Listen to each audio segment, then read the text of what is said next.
Okay 64 unit डायमेन्शनचा question आहे. F equal to 1/4 epsilon not असतं ना. F equal to 1/4 epsilon not Q1 Q2 by R² असं असतं ना इक्वेशन. एप्सिलॉन नॉटचं तुम्हाला डायमेन्शन काढायला सांगितलंय. तुम्हाला Q डायमेन्शन माहिती आहे, R माहिती आहे, Fचा माहिती आहे. हे सगळं हलवा इथनं सगळं इक्वेशन आणि डायमेन्शन काढा परमिटिव्हिटीचं. ओके, त्यानंतर 65 जे आहे हा पण फॉर्म्युला आहे -PE cos θ. ठीक आहे, ह्यात काही अवघड नाही आहे. पुढे 68 आहे, two charges Q1 Q2 are place 30 centimetre Q1 Q2 बर as shown in figure. Okay, a third charge Q3 is moved along arc of a circle of radius 40 centimeter from C to D. The change in potential energy of system is system is Q3. हे सगळं आहे wear K is. बघा, लक्षात घ्या, electrostatic force हा conservative असल्यामुळे याच्यावर पाथचा डिपेंडन्स काही नसतो. म्हणजे या Q3ला असं गोल आणू दे का अजून कुठल्याही मार्गाने आणू दे, या गोल आणण्याला काही इम्पॉर्टन्स नाही. त्यांनी चेंज इन सिस्टम विचारलेलं आहे. मला सांगा, मी 68 सॉल्व्ह करतोय. इनिशियल सिस्टमची पोटेन्शियल एनर्जी किती आहे ती काढा, फायनल किती आहे ती काढा, दोघांचा डिफरन्स घ्या. इनिशियल किती असणार आहे सिस्टमची potential energy? Okay, the change in potential energy of system. बोला, इनिशियली ते 3 त्या ठिकाणी ठेवलेले आहेत ना. म्हणजे Q1 आणि Q2 ची किती आहे? म्हणजे समजा पहिल्यांदा Q1 आणला तर दॅट इज त्याची 0 लागते ना त्याला एनर्जी. Q2 आणून 30 ला ठेवलं तर त्याला एनर्जी किती लागेल? त्याला लागेल Q1 Q2 K, obviously K Q1 Q2 bye 30. आता आपण SI मध्ये घ्यायचं का हे? ठीक आहे, खाली 30 आहे ना, म्हणजे हे 0.3 घेऊ मीटरमध्ये. त्यानंतर जेव्हा Q3 आणला वरच्या पोझिशनमध्ये तेव्हा त्याची एनर्जी किती होती? K Q1 Q3 by 0.4 plus K Q1 Q2 by. आता हे 30 आणि 40 असेल तर Q3 Q2 मधलं अंतर असणार आहे 50, म्हणजे हे 0.5 असेल. ह्याला जर समराईज करायचं झालं तर मी काय करतो, K 10K Q1 मला 10K फक्त कॉमन काढता येईल. आणि काय होईल इथं वरती Q1 Q2 plus Q1 Q3 plus Q3 Q2 upon खालचा नको, सगळं सेपरेट काय करायचं, सेपरेटच ठेवूयात. हे सबट्रॅक्शन करायची. हे 3 4 आणि 5 असं येईल ना. ते पॉईंट वरती घेतला मी म्हणून 10 बाहेर काढला. ओके, झाली इनिशियल पोटेन्शियल एनर्जी. फायनल किती होईल? फायनलमध्ये या पहिल्या 2 टर्म्समध्ये काहीच फरक राहणार नाही. तिसरा जो आता Q3ला तिकडनं D ला आणलेलं आहे ना, तिथनं D ला आणलेलं आहे, तर त्याची एनर्जी किती होईल? K Q1 Q3 by 0.4 plus K Q2 Q3 by 0.1 असे होईल ना ही एनर्जी. बघा, तो इथं C वरनं D ला गेल्यानंतर Q2 Q3 मधलं अंतर 10 सेंटीमीटरच राहील ना, म्हणजे 0.1 म्हणून 0.1 घेतलं. आणि त्या पोझिशनमध्ये Q1 Q3 अंतर 0.4च राहील. कळतंय? एवढी सिस्टमची एनर्जी आहे. म्हणजे काय, परत 10K ला बाहेर काढा, काय मिळालं? Q1 Q2 by 3 plus Q1 Q3 by 4 plus Q1 Q2 Q3 by 1. तुम्हाला दोन्हीची सबट्रॅक्शन सांगितलेली करायला. चेंज डेल्टा U तुम्हाला काढायचं आहे. बरं, डेल्टा U कसा काढणार? दोन्हीचं सबट्रॅक्शन. 10K त्यातनं ग्रँड कॉमन निघालं. आता Q1 Q2 3 हे सबट्रॅक्शन तर 0 झाली, या दोघांची सबट्रॅक्शन. बरं, या दोघांची सबट्रॅक्शन पण 0 झाली. हां, या दोघांचं सबट्रॅक्शन आता किती राहिली, Q2 Q3 कॉमन काढलं तर 1/1 मायनस 1/5 फायनल मायनस इनिशियल ना. ओके, म्हणजे हे काय झालं, 2K Q2 Q3 आणि हे 4 8 आलं, असं काहीतरी आन्सर येतं. 8K Q2 Q3. यातलं त्यांनी काय म्हणलेलं आहे, Q3 आता त्यांच्या आपल्या भाषेत K म्हणजे 4πε0 असतं ना. Q3K बाहेर काढलं.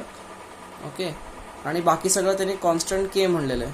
आता हे कॉन्स्टंट म्हणजे काय, K Q3 बाहेर काढलं म्हणजे आता हे आलं, म्हणजे या K ची व्हॅल्यू आहे 8Q3 नाही 8Q2. ओके, बघा दिसतंय का 8Q2 पहिलाच ऑप्शन आहे. काही नाही, गणित आहे, घाबरून त्याची गरज नाही. फायनल पोटेन्शियल एनर्जी काढली, इनिशियल काढली. ही कशी काढायची, सिस्टमचा मी एका लेक्चरमध्ये आहे तुमच्या दिलेलं आहे, सिस्टमची पोटेन्शियल एनर्जी कशी काढायची. प्रत्येकाला इन्फिनिटीवरनं त्या ठिकाणी आणायला किती कार्य करावं लागेल, तसे आपण स्क्वेअरमध्ये, रेक्टँगलमध्ये, ट्रायंगलमध्ये असे क्वेश्चन सॉल्व्ह केलेले आहेत. ते रेफर करा. हा झाला 68. परत 69 सिमिलर प्रॉब्लेम आहे. पाथवर डिपेंड काही करत नाही कारण कॉन्झर्वेटिव्ह फोर्सेस आहेत. या ठिकाणी +Q चार्ज ठेवला. ओके, -Qला मी काय केलं, A पासनं नेलं Bला, -Q चार्जला. ह्याचा कोऑर्डिनेट्स किती आहेत, ह्याचे कोऑर्डिनेट्स आहेत 0,A आणि हे काय आहे A,0. इथं नेलं. इथं न्यायला तिने काय म्हणलंय, work done in taking the point. म्हणजे तुम्हाला W एक्सटर्नल काढायचं आहे. मग सांगा W एक्सटर्नल असतं काय, Δu ना, म्हणजे UB मायनस UA. UB काय आहे, UB आहे दोन्ही Q, अच्छा एक मोठा Q आहे का, सॉरी हा मायनस Q मोठा Q आहे हा, म्हणजे हा किती येईल, हा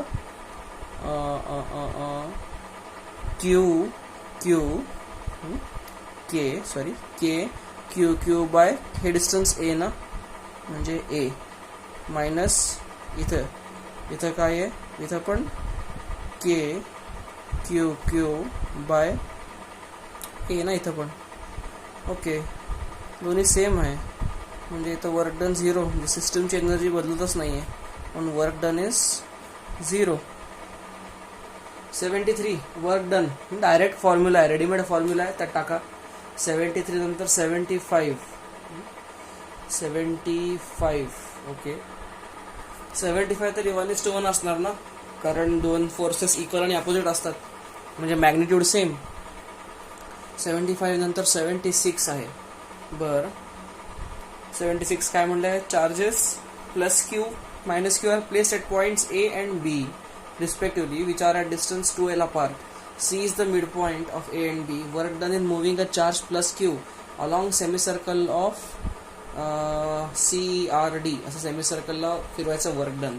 ओके, लक्षात घ्या, या वर्क डनचे फॉर्म्युले जे आहेत हे सगळे फॉर्म्युले सगळे प्रॉब्लेम्स एका फॉर्म्युल्यात समराईज करायचे. कसे करता येतात मी तुम्हाला सांगितलेलं आहे की W एक्सटर्नल बाहेरनं केलेलं काम हे इलेक्ट्रोस्टॅटिक फोर्सच्या अगेन्स्ट असतं ना, म्हणजे हा जर अडवत असेल तर मला ढकलावं लागेल, हा ओढत असेल, हा जर अट्रॅक्ट करत असेल तर मला ओढावं लागेल, म्हणजे मी बाहेरनं केलेलं काम जे आहे ते कधी पण WCच्या अगेन्स्ट असणार, म्हणून हे मायनस येते. तर बाहेरनं केलेलं काम कन्वर्ट होतं Δu मध्ये आणि Δu असतं Q∆V मध्ये.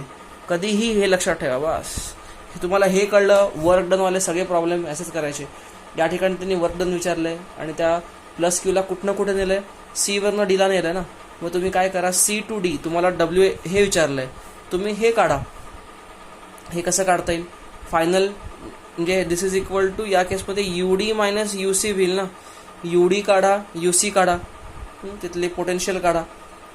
ठीक आहे, पोटेन्शियल कसं काढायचं आपल्याला माहिती आहे, Q1 Q2 बाय R, त्याच्याने पोटेन्शियल काढा त्या पॉईंटचं. ठीक आहे, पुढे ओके, त्यांनी काय म्हणलंय, 3 point charges are placed at okay magnitude direction of dipole vector. I think असा प्रॉब्लेम मी माझ्या या क्लासमध्ये जस्ट घेतलेला आहे. असा प्रॉब्लेम -2q काय करा, I can divide -2q as -q ना. त्यातला एक -q प्लस एक +q बरोबर जोडी बनवेल आणि दुसरा -q दुसऱ्या +q बरोबर जोडी बनवेल. असे दोन वेक्टर तयार होतील, डायपोल मुवमेंट तयार होतील. त्या डायपोल मुवमेंटच्या दोनचं तुम्ही वेक्टरली ॲड करा. ते असा प्रॉब्लेम घेतलेला आहे. 78 यायला पाहिजे. 79 electrical potential at a point in free space due to a charge q is this much. Electric field किती आहे बघा. 79 तर काय म्हणतात, electric potential at a point in free space due to charge q. बरं, चार्ज क्यूमुळे free स्पेसमध्ये या ठिकाणी इलेक्ट्रिक पोटेन्शियल किती आहे, तर क्यू इंटू 10⁻11 वोल्ट एवढा आहे. तर तो काय म्हणतोय, the electric field at that point, या पॉईंटचं इलेक्ट्रिक फील्ड किती आहे. कसं करणार मला सांगा. व्ही काय असतो कुठल्याही ठिकाणचा, KQ/R असतो ना. आणि या KQ/R ची व्हॅल्यू किती आहे, Q इंटू 10⁻11 आहे. म्हणजे R ची पॉवर काय झाली, K इंटू 10⁻11 ही झाली R ची व्हॅल्यू. कळत आहे का. बरं, R ची व्हॅल्यू जर ही असेल तर इलेक्ट्रिक फील्ड काय असतं, KQ/R² असतो ना. KQ/R² इंटू 10⁻22 म्हणजे याची व्हॅल्यू किती झाली, Q इंटू 10⁻22/K अशी याची व्हॅल्यू झाली. आणि K ची व्हॅल्यू आपल्याला 1/4πε0 असं ठेवली तर काय होतं, हे 4πε0 Q इंटू 10⁻22 वोल्ट पर मीटर किंवा न्यूटन पर कूलम. असं याचा आन्सर आहे. असं कुठलं मॅच होत आहे का. येस, पहिलं नाही, तिसरं होतं आहे. Third should be the answer. Okay. 80 electric potential at a point XYZ is given by काय दिलेलं आहे, V is equal to -x²y -xz³ + 4. त्यांनी काय विचारलं आहे, the electric field at that point is. मला माहिती आहे हा कितवा आहे प्रॉब्लेम, 80वा प्रॉब्लेम आहे ना. ओके, मला माहिती आहे E is equal to -∂V/∂x i cap -∂V/∂y j cap -∂V/∂z k cap अशी V ची व्हॅल्यू असते, E ची व्हॅल्यू असते. बोला, ∂V/∂x याला एक्सनं डिफरन्शिएट करा. जेव्हा एक्सनं डिफरन्शिएट करतो बाकी सगळ्याला कॉन्स्टंट घ्यायचं असतं. म्हणजे आता y कॉन्स्टंट आहे या केसमध्ये पहिल्या, म्हणजे काय y इथं येईल आणि x² डिफरन्शिएशन 2x होईल मायनस आता z³ कॉन्स्टंट आहे आणि एक्सचं डिफरन्शिएशन 1च आहे, ते काही लिहित नाही, प्लस 4चं डिफरन्शिएशन 0. हे काय झालं, this much i cap minus वायने डिफरन्शिएट करायचं याला. वायने डिफरन्शिएट केलं तर पहिलं काय येतं, वेल मायनस साईन एक काम करतो मी, या मायनस साईनला बाहेरच घेतो. एक minute is equal to minus sine, हे जे मायनस साईन आहे ना हे बाहेरच घेतो आणि आतनं याला सॉल्व केलेलं आहे. कळत आहे. ओके, हे मायनसमध्ये घ्यायचं राहिलं होतं अगोदरचं. ओके, आता घेतलं. आता हा मायनस, हे मायनस आहे. आता याच्या आतनं, याच्या आत वाय आहे -x² कॉन्स्टंट आहे मायनस, आता ह्याच्यात वाय कुठंच नाही आहे म्हणजे सगळं कॉन्स्टंटच आहे, हे सगळं 0 झालं. जे कॅप मायनस, परत हे मायनस हे घेतलं. आता झेडनी हे कॉन्स्टंट आहे 0, ह्याला काय -x आणि z³ डिफरन्शिएशन 3z² असं होईल ना, k कॅप. कळतंय का.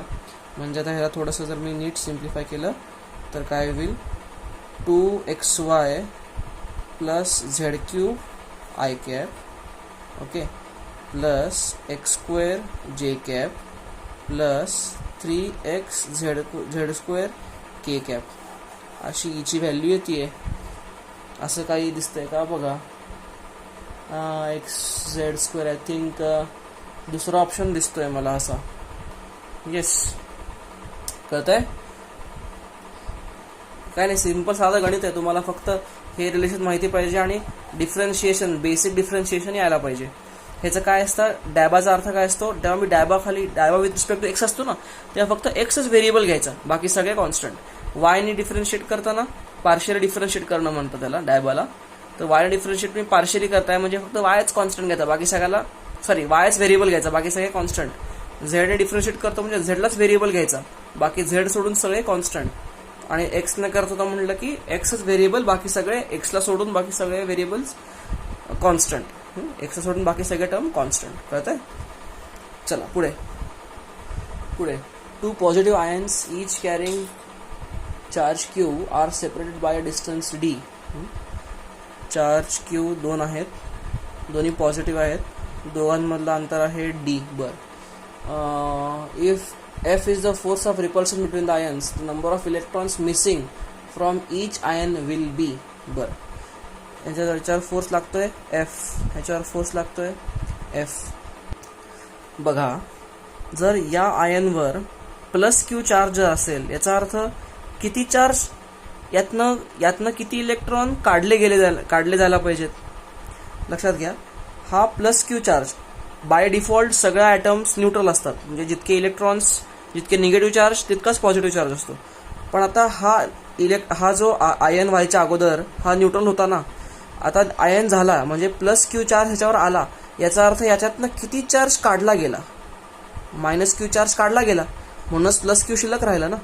कळतंय का? मायनस क्यू चार्ज जर काढला गेला तर यातनं किती इलेक्ट्रॉन्स काढले गेले, नंबर ऑफ इलेक्ट्रॉन्स इज हा क्यू बाय ई, इतके इलेक्ट्रॉन्स यातनं काढले गेले ना, म्हणजे q equal to N E म्हणता येईल किंवा N equal to q by E. Yes, इतके इलेक्ट्रॉन्स काढले गेले. मला हेच त्यांनी विचारलंय की किती इलेक्ट्रॉन्स काढले गेले, पण आता फक्त या टर्म्समध्ये विचारलंय. म्हणजे मला सांगा एफ इक्वल टू काय असतो, K Q square by D square. क्यूचं प्रोडक्ट आहे ना, Q1 Q2, आणि ते सेम असल्यामुळे क्यू स्क्वेअर झालं. के ची व्हॅल्यू काय, 1/4π एप्सिलॉन नॉट, म्हणजे Q square upon 4π epsilon naught D square. आता या ठिकाणी क्यू ची व्हॅल्यू टाका. क्यू ची व्हॅल्यू किती आली, √4π epsilon D square F. Q ची व्हॅल्यू ह्याच्यावरनं अशी आली. बर, आता ही क्यू ची व्हॅल्यू टाका या ठिकाणी, म्हणजे नंबर ऑफ इलेक्ट्रॉन्स किती येतील, 4π epsilon naught D square F by E. हे यांची व्हॅल्यू नाही. ओके, काय केलं मी, क्यू ची व्हॅल्यू टाकली इथं फक्त, बाकी काही नाही. हे आन्सर असं यायला पाहिजे. बघा काय येतं आन्सर, चौथा ऑप्शन मॅच होतोय बघा. काही नाही, हे त्यांनी ई आत घेतले फक्त, म्हणून ई स्क्वेअर आलं. 4π epsilon naught D square F by E square. E आत घेतलं रॅडिकल साईनच्या आत. चौथा आन्सर आहे 82चं. बघा, सिम्पल आहे, काही वेगळं केलेलं नाही आहे, नुसतं एकाच फॉर्म्युलाशी खेळतोय आपण. ओके, 82 नंतर पुढचं आहे 86. बघा 86 काय आहे, 4 electric charges are placed at corners of square. The electric potential at point A midway between charges Q1 Q2 वगैरे वगैरे. आता हे टाइमपास आहे आणि इथं पोटेन्शियल तुम्हाला विचारले त्यांनी. पोटेन्शियल, इलेक्ट्रिक पोटेन्शियल इथं स्केलर क्वांटिटी, म्हणजे तुम्हाला इथं व्हेक्टर पण काही करायचं नाही आहे, फक्त ॲड करत जा. तुम्हाला माहिती आहे प्रत्येक व्हीची फॉर्म्युला काय असतो, के क्यू बाय आर ना. त्यामध्ये क्यू काय असतो, जो या व्हीला कॉज करतोय तो क्यू असतो. तर ए पॉइंट मधला किती फोर्सेस, किती चार्जेस तिथं पोटेन्शियल क्रिएट करणार आहेत, वरती प्लस क्यू आहे, खाली प्लस क्यू आहे, आणि तो कॉर्नर मायनस क्यू आणि हा कॉर्नर मायनस क्यू, म्हणजे असे 4 चार्जेस इथं पोटेन्शियल क्रिएट करता आहेत. कळतंय का? ओके, तर दिस इज सच अ सिम्पल. तुम्हाला तरी दाखवू का करून, मला असं लिहिता येईल का, V equal to 2 times V1 plus V2. 2 times का केलं, समजा मी ह्याला चार्ज 1 चार्ज 2 असं म्हणलं, तर हा पण चार्ज 1 चार्ज 2 नाही, तर सिमेट्री ना, हा इथं ए पॉईंट असल्यामुळे. त्यामुळे हा जितकं पोटेन्शियल लावेल तितकाच हा लावेल, हा जितकं इथं लावेल तितकाच हा इथं लावेल. तुम्हाला इतकंच सिम्पल करायचं आहे, 2 टाइम्स मल्टिप्लाय करायचं आहे. बोला, हे करा तुम्ही. आता V1 आणि V2 तुम्हाला काढता आलं पाहिजे, हे डिस्टन्स काढा जॉमेट्री वापरून. Do it. 87. 3 charges each plus q are kept on the corners of triangle this BC and sides 2AD. एक मिनिट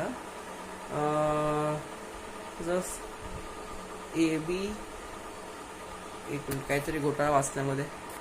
ओके, ह्याचं जरा वर्डिंगमध्ये एका ठिकाणी टायपिंगची मिस्टेक आहे, मी वाचून दाखवतो तुम्हाला problem. 3 charges each plus q are kept at corners of isosceles triangle ABC of sides BC and AC.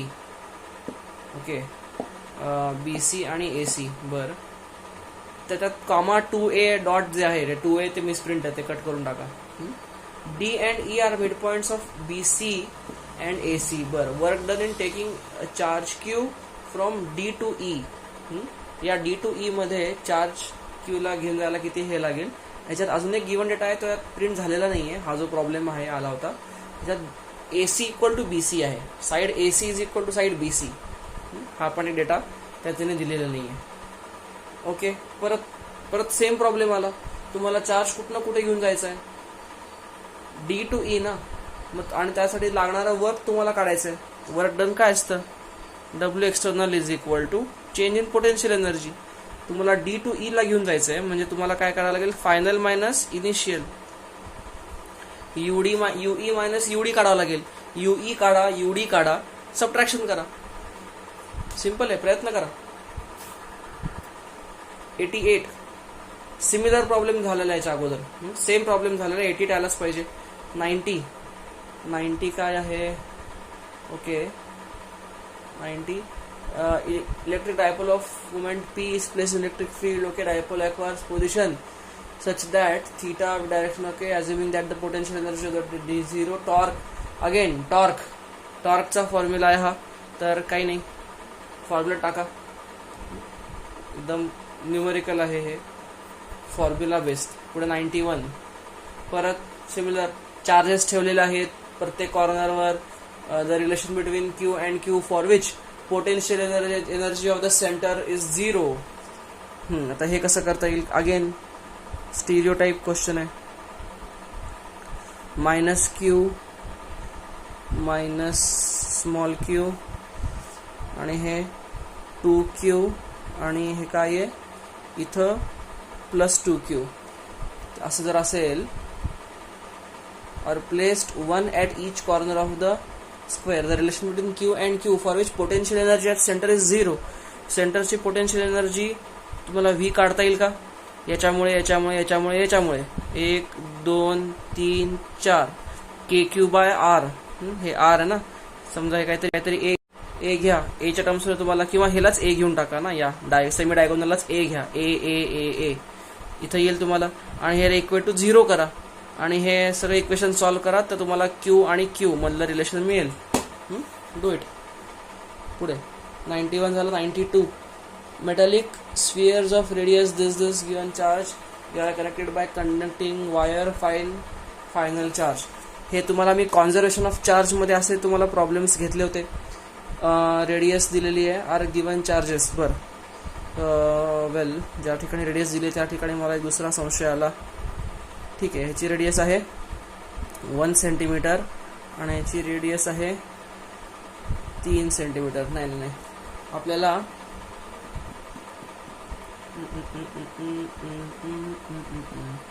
नाही, तुम्ही काय करा, हा 92 क्वेश्चन तुम्ही सध्या बायपास करा. हा आपण इलेक्ट्रोस्टॅटिक 2 घेतल्यानंतर शिकू. यासाठी मला चार्ज डेन्सिटी आणि मेटॅलिक स्फिअर म्हणजे कंडक्टिंग स्फिअर्स आहेत. आपण हे I will get back to you with this. Band नाव अजून आपण शिकलेलं नाही आहे, तर सध्या ॲज ऑफ नाव 92 स्किप करा. आपण पुढचा चॅप्टर शिकल्यानंतर तुम्हाला मी हे नीट सांगेन. ओके, त्यानंतर 92 नंतर आहे डायरेक्ट ब्रेन टीजर. ओके, तर आय होप तुमचं सगळं झालेलं आहे. मला वाटत नाही आता एकही प्रॉब्लेम असा ऑफबीट होता, फास्ट टफ होता. तुम्ही जर नोट्स केअरफुली काढल्या आहेत, व्हिडिओ केअरफुली बघितलेत, तर तुम्हाला सगळे प्रॉब्लेम यायला पाहिजे. असेच प्रॉब्लेम्स आहेत, ह्याच्यात कुठले असं प्रॉब्लेम एकदम टफ आहे असं भाग नाही. तर याच्या उपर तुमचे अजून काही डाऊट्स असतील अपार्ट फ्रॉम ऑल दिस, तरी त्यातलं तुम्हाला जर नाही काही कळलं तर तुम्ही मला ग्रुपवर नक्की सांगा. गप बसू नका, गप बसून राहू नका, आपल्याला कळून घेणं आहे तुमचं काम आहे. You should be good at that. चला सेकंड, ब्रेन टीजर चालू करा. ब्रेन टीजर बऱ्यापैकी सोपे आहेत. मी बघूयात जे इम्पॉर्टंट आहे तेच मी सॉल्व करतो, बाकी मी ओरली हिंट देऊन जातो पुढे.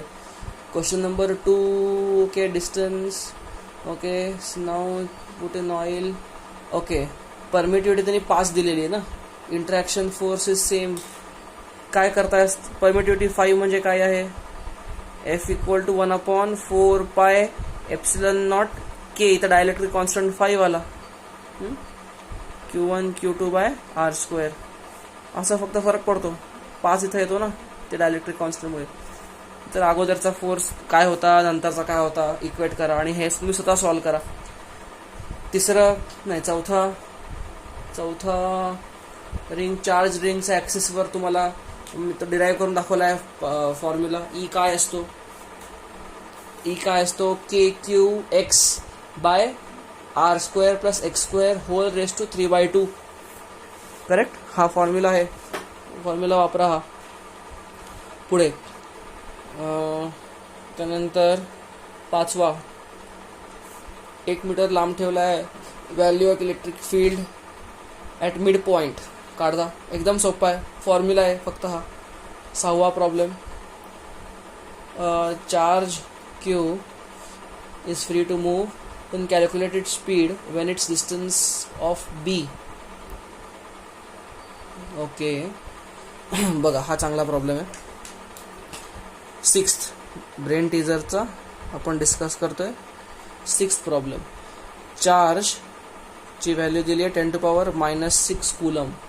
चार्जचं मास दिलं आहे 2 ग्राम. बरं 2 ग्राम आहे. is free to move then calculate its speed when it is at a distance of B. बर, म्हणजे त्यांनी काय केलं आहे, या चार्जला फिक्स केलं आहे. ओके, तिथनं हा चार्ज अगोदर A पासनं फ्री टू मूव आहे, तर तो असा मूव करायला लागेल ना. अच्छा, त्यांनी Aला म्हणलेलं आहे 1 मीटर आणि त्यांनी विचारलं आहे की बी दिलं 10 मीटर. ओके, 10 मीटरला आल्यानंतर आणि हा चार्ज Q पण दिला आहे 10⁻³ कूलम. त्यांनी काय विचारलं आहे, इथला स्पीड काढा विचारलं आहे ना. ओके, काही नाही, तुम्हाला काय करावं लागेल, आणि इथनं रिलीज केलं आहे ना फ्री टू मूव. आता दिलेलं नाही, रिलीज केला, आपण अज्युम करू इथनं रिलीज केला, म्हणजे इथलं त्याची व्हेलॉसिटी 0 होती. तर काय, इथलं वर्क एनर्जी थेरम लावायचं तुम्हाला. काय होईल, change in U will be converted in to change in kinetic energy. कळतंय, म्हणजे I can write you at this point, ह्याला म्हणू UB - UA is equal to ½ mv². UB काय आहे, आता आपण UA - UB करू. हे मायनसचं तुम्ही नका काळजी करू सायन्सचं, फक्त UA मोठ्यातनं छोटा मायनस करा, ओके काही नाही. Okay, what is UA, potential energy जास्त असणार ना एला.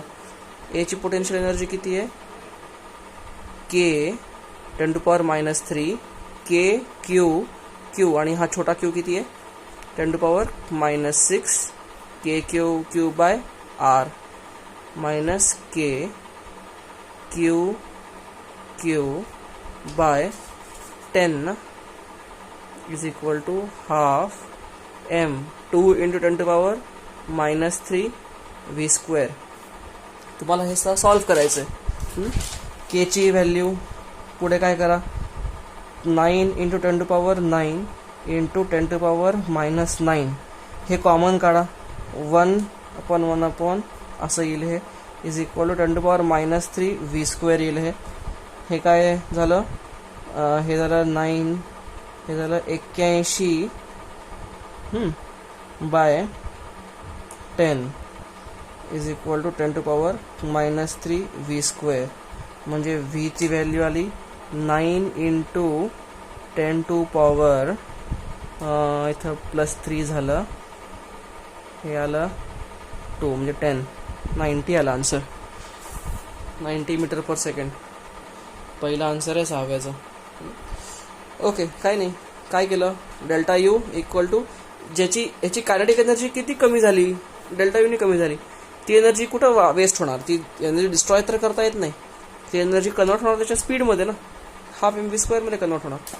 ओके, पुढे सातवं तरी एकदम सोपं आहे.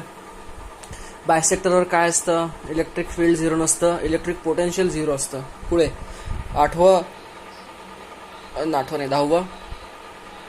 10व्यामध्ये if force between two identical spheres charge with same charge is F. समजा अगोदर चार्ज होता क्यू आणि क्यू, तेव्हा ह्यांचं रिपल्शन किती होतं, एफ किती असणार आहे, यातलं समजा डिस्टन्स आर आहे, तर के हे होतं KQ²/R² होतं ना हे. बरं, आता त्यांनी काय म्हणलंय, if 50% charge of one sphere is transferred to second sphere then the new force will be. ह्याचा 50% चार्ज म्हणजे ह्याचा Q/2 चार्ज इथं ट्रान्सफर केला, तर आता हा किती उरला, मग Q/2 उरला. आणि इथं ट्रान्सफर केला तर हा किती झाला, Q + Q/2 झाला, म्हणजे 3Q/2 झाला ना. डिस्टन्स तेच आहे, तर आता नवीन फोर्स किती आहे, F' काय असणार आहे, KQ² × 3/4 ह्याचा आणि ह्याचा प्रोडक्ट, KQ²/R². ह्याची व्हॅल्यू तरी एफच आहे ना, म्हणजे F' is equal to 3/4 times F. Answer. पुढे 10वं आहे 11. 2 charges. Okay, third charge place so that it remains in rest condition. आता तो तिसरा चार्ज रेस्टवर असायला पाहिजे, म्हणजे तुम्ही काय करा, 9E आणि 16E रेस्टवर ऑलरेडी माना, ते तर इक्विलिब्रियममध्ये आहेत. म्हणजे तिसरा चार्ज अशा ठिकाणी ठेवला पाहिजे की तो इक्विलिब्रियममध्ये आला पाहिजे. ते कधी होईल, काय करा, हे 9E, हे 16E आणि मध्ये एक तिसरा चार्ज मध्ये कुठलं तर x अंतरावर ठेवा. दिस बिकम 70 - x. या स्टेजमध्ये हा चार्ज, तिसरा चार्ज समजा Q माना, तर हे या चार्जवरचा सगळा फोर्स नील झाला पाहिजे. म्हणजे ह्यानी लावलेला force should be equal to ह्यानी लावलेला फोर्स. असं नील करा आणि x ची व्हॅल्यू काढा, ट्राय करा. 12वा ह्याचा आन्सर आहे तिसरा. लक्षात घ्या, कारण इलेक्ट्रिक फील्ड लाईन्स जे असतात ते कधी असं गोल लूप बनवत नाहीत, ते मॅग्नेटिक लाईन्स बनवतात, गोल लूप. इलेक्ट्रिक लाईन बनवत नाहीत, इलेक्ट्रिक फील्डच्या लाईन्स. ठीक आहे ना. पहिलं शक्यता आहे, येस, युनिफॉर्म इलेक्ट्रिक फील्डचं एक्झाम्पल आहे पहिलं. दुसरं आहे ते पॉईंट चार्जचं एक्झाम्पल आहे, पॉझिटिव्ह पॉईंट चार्ज. आणि चौथं पण शक्य आहे, पॉझिटिव्ह पॉईंट चार्जवरून निघतात लाईन्स. पण तिसरं कधीच शक्य होत नाही. लूप, इलेक्ट्रिक फील्ड लाईन कधी लूप बनवत नाहीत. ओके, 12 झालं. 17.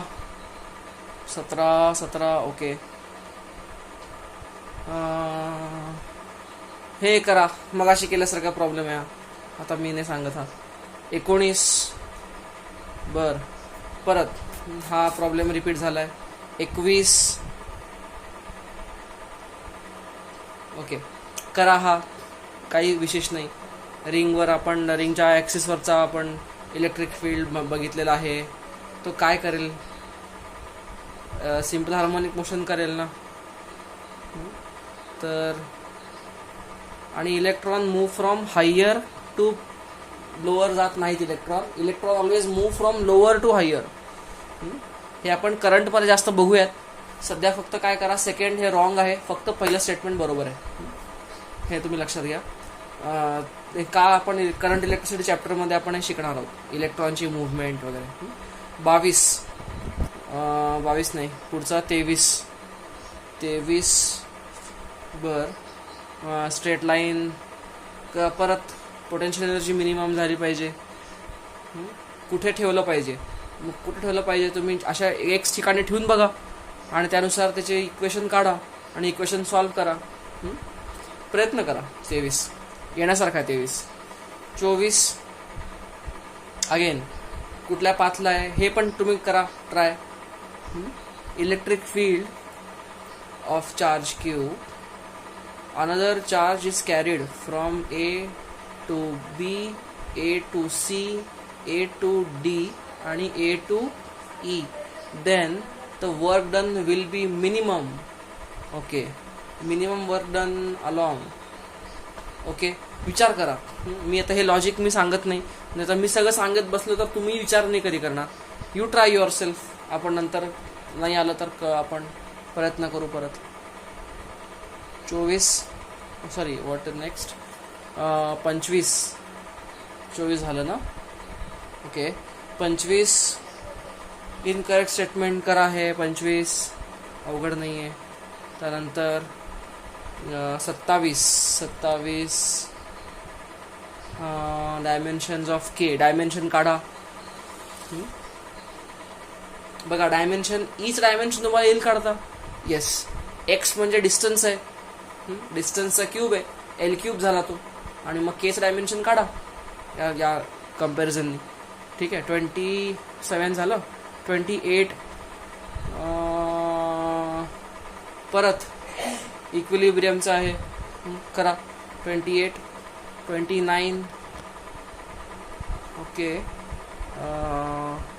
परत K Q square by R square. साधा फॉर्म्युला आहे, कॅल्क्युलेशन आहे फक्त. आहे 30 15 joule work has to be done. Again करा. हे परत तोच रिपीट झालाय मी जे म्हणतो तो. W external equal to W minus W C is equal to delta U is equal to q delta V. Okay, त्यानंतर आपण 31वा प्रॉब्लेम तुम्हाला दिला नाही का मी? अच्छा सॉरी, 31 नका करू, फ्लक्सचा प्रॉब्लेम आहे, अजून शिकलेलो नाही आपण. 32 डायपोल. काही नाही, सिम्पल आहे. डायपोल चार्ज माहिती आहे तुम्हाला, त्याचा डिस्टन्स माहिती आहे. क्यू इंटू 12 डिस्टन्स असतं ना, क्यू इंटू 12 असतं ना मुमेंट, डायपोल मुमेंट. त्यानंतर 35 okay. 1 gram of solid, there are this many atoms. If 1 electron is removed from every 0.01% atoms of solid, then charge gained by solid. काय problem आहे जरा. 0.01% atoms मधनं 1 electron काढला म्हणजे याच्यातलं किती? 0.01% म्हणजे किती? म्हणजे किती आहेत ॲटम? 5 × 10⁻21 ॲटम्स आहेत. याच्यात 0.01% म्हणजे याचा 1 × 10⁻⁻4. हे कुठून आणलं? 0.01% म्हणजे बाय 100 ना, 10⁻⁻4 झालं ना हे. म्हणजे हे किती? 5 × 10⁻7 17 इतक्या इलेक्ट्रॉन्स. ओके, इतक्या पर्सेंट ॲटम मधनं म्हणजे इतक्या जोड्या झाल्या, यातनं एक इलेक्ट्रॉन म्हणजे इतके इलेक्ट्रॉन्स बाहेर आले. इतके इलेक्ट्रॉन बाहेर आले तर चार्ज किती डेव्हलप झाला? तर 1 इलेक्ट्रॉन बाहेर आला तर चार्ज डेव्हलप किती होतो? 1.6 × 10⁻−19. आणि इतके झाले तर किती होतो?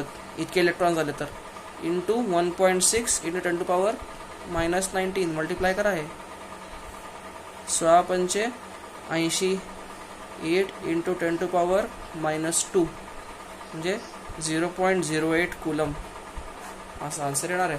आणि चार्ज काढले ना, त्यातनं काढून घेतले म्हणजे आता प्लस राहणार ना हे. बर, 35 झालं. देन देर इज 36 आहे. Semi circular ring charge with electric field at centre. Derivation मागच्या व्हिडिओमध्ये दाखवले मी. सेमी सर्क्युलर रिंगचं डेरिव्हेशन करून दाखवले, यूज करा ते.